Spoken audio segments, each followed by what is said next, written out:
You and your mother get the 70 square foot storage room. My husband, who got stuck between a rock and a hard place living in my parents' home, had an outburst right after we finished renovating. My husband snapped.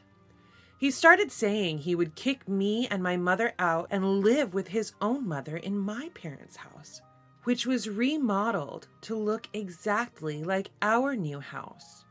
I was shaking with anger as I realized my parents' house, filled with memories of my late father, had been taken over.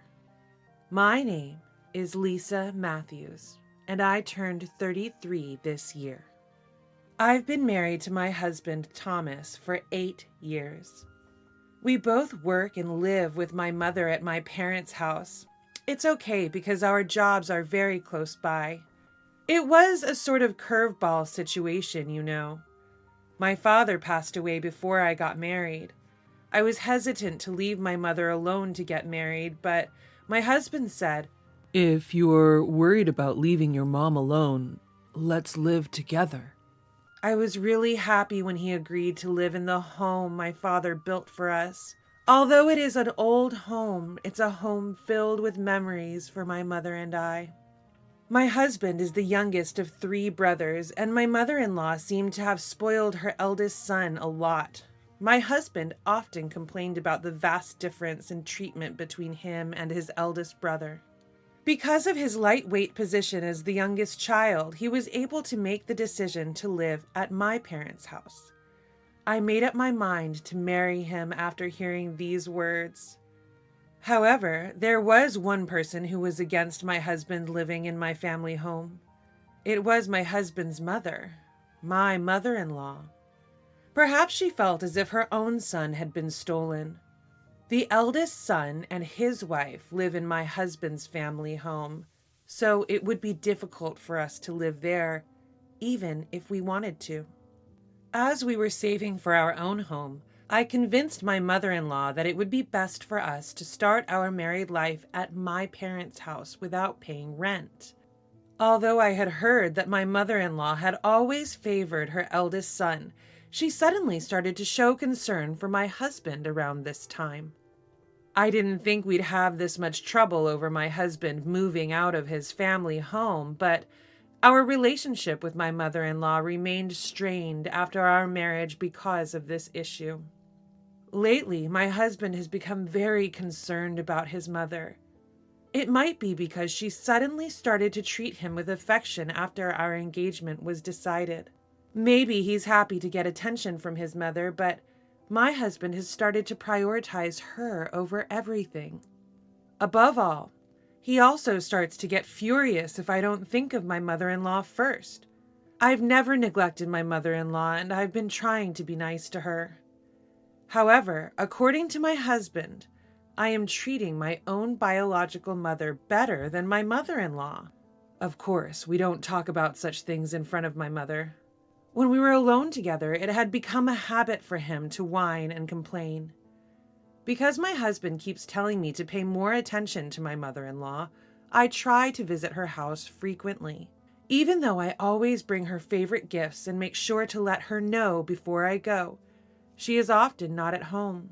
I could feel that she was obviously avoiding me, but I had no choice but to go because I knew that if I didn't, my mother-in-law would complain to my husband that I never visit or bring her anything.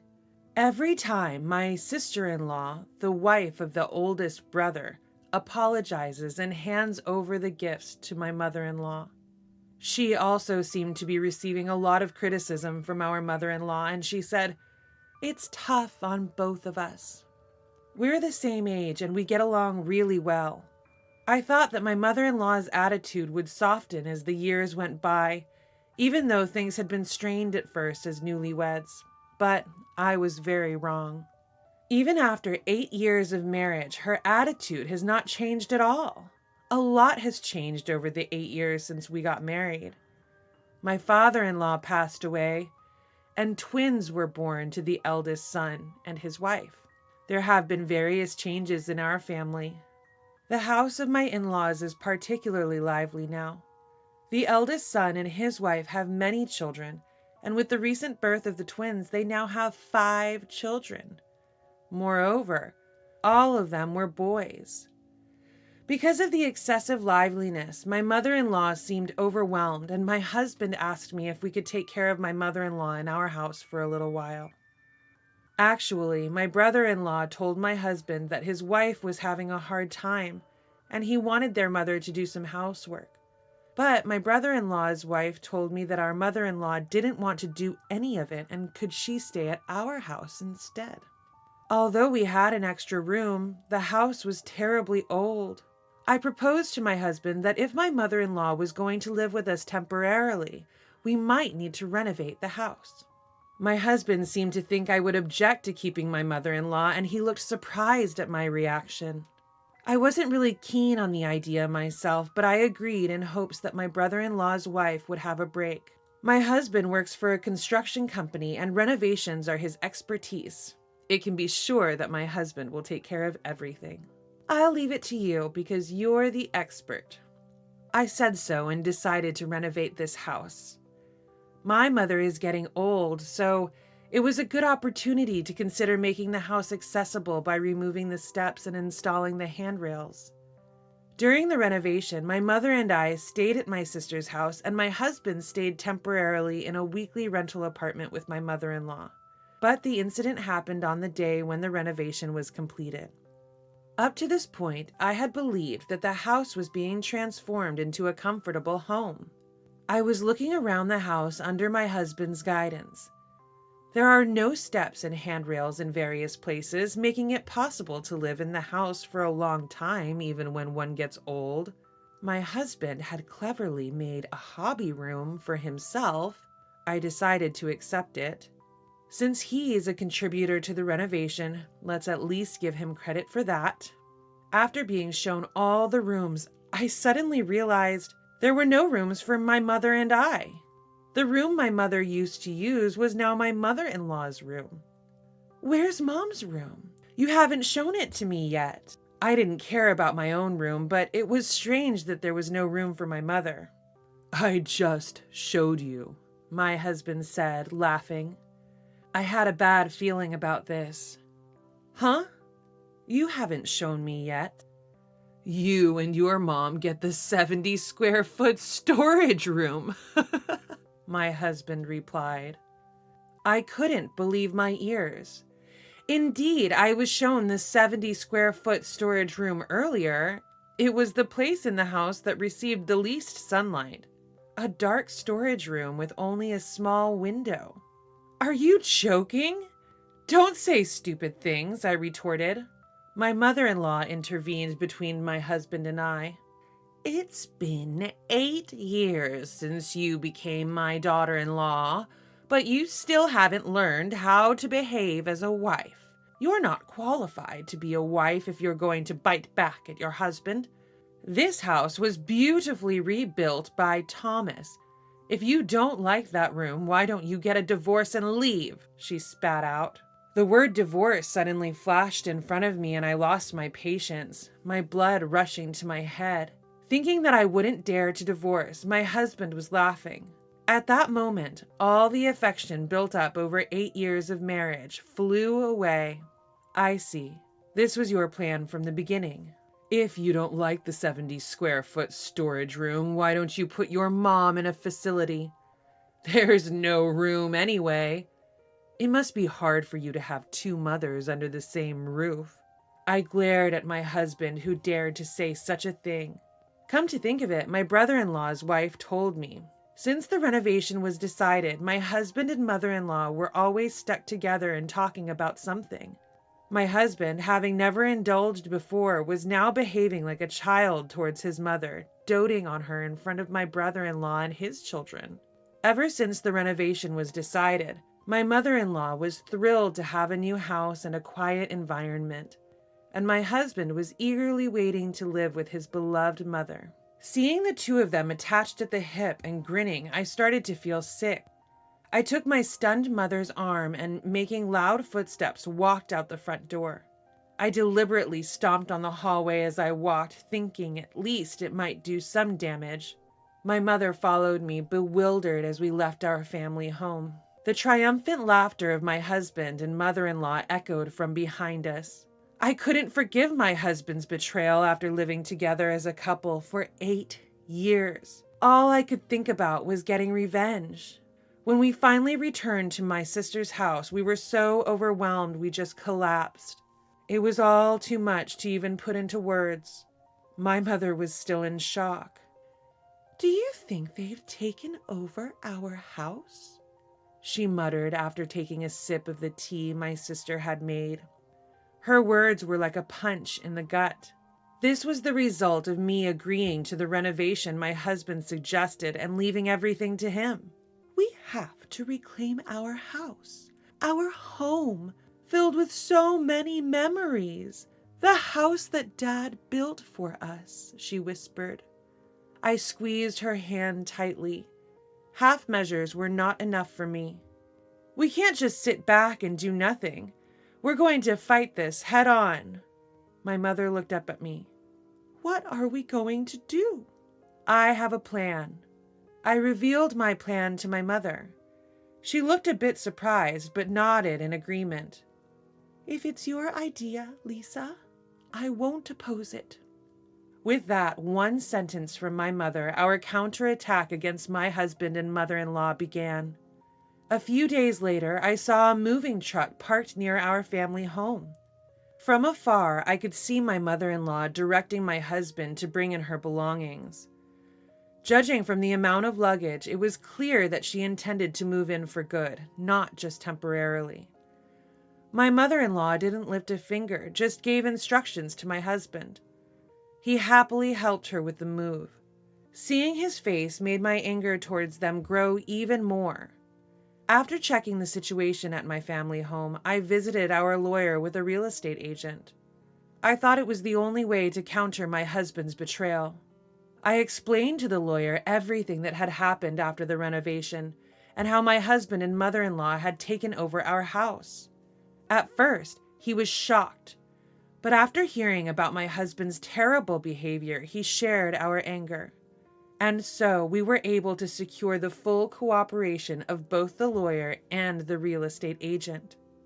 A week after my husband and mother-in-law had taken over my family home, I visited again. When I rang the doorbell, my cheerful mother-in-law appeared. "Hello, who's there?" "Oh, it's you." Her face soured as soon as she saw me.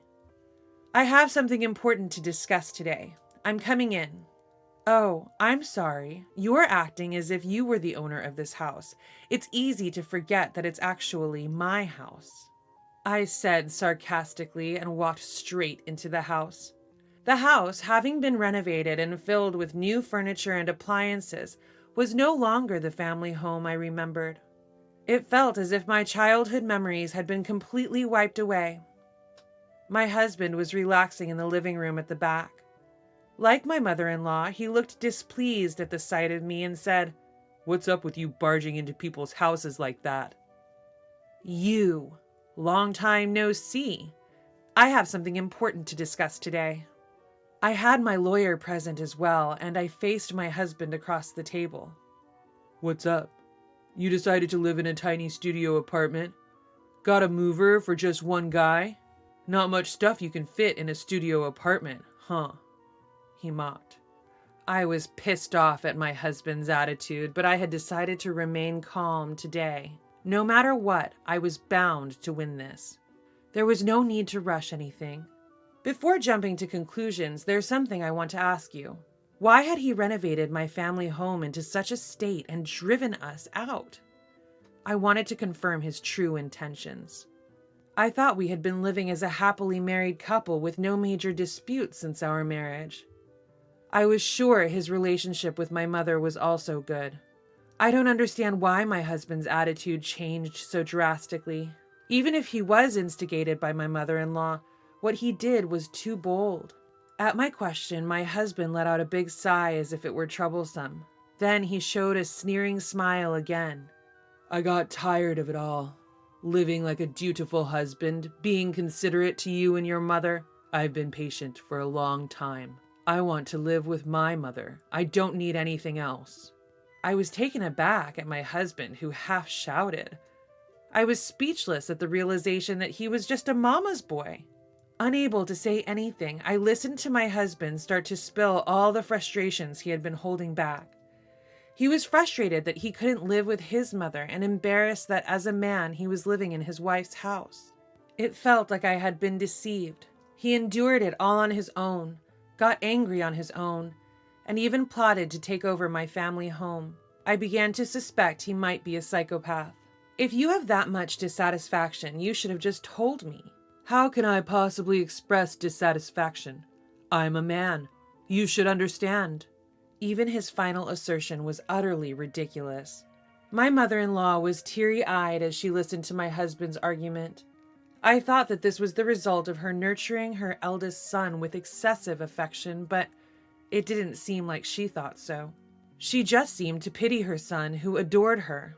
Being subjected to this cheap soap opera, I sighed heavily, unable to bear the ridiculousness. It seemed that my husband was offended by my attitude and raised his voice. What's with that attitude? You should be grateful that I even prepared a small studio room for you. I could have taken away your room too. With his face turned red, my husband looked like a tantrum-throwing child. That's right. Keep a room for a useless daughter-in-law. What a kind son you are. I'm happy to be praised by you. To quickly end this farce, I presented my husband with the divorce papers. Of course, already signed by me. Please divorce me. I don't want to stay married after being treated like this.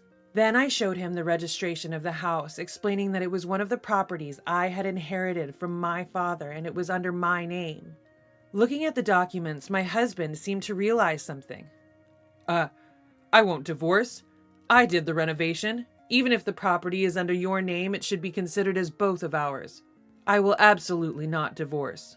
It seemed my husband realized that if we divorced, he would be kicked out of this house. Even if you don't want to divorce, what made you think you could stay here? The house is in my name. It's my property, so I've sold it. I spread out another document before my husband, a sales contract for the land and house. Both he and my mother-in-law leaned in to check the names and dates on the paper.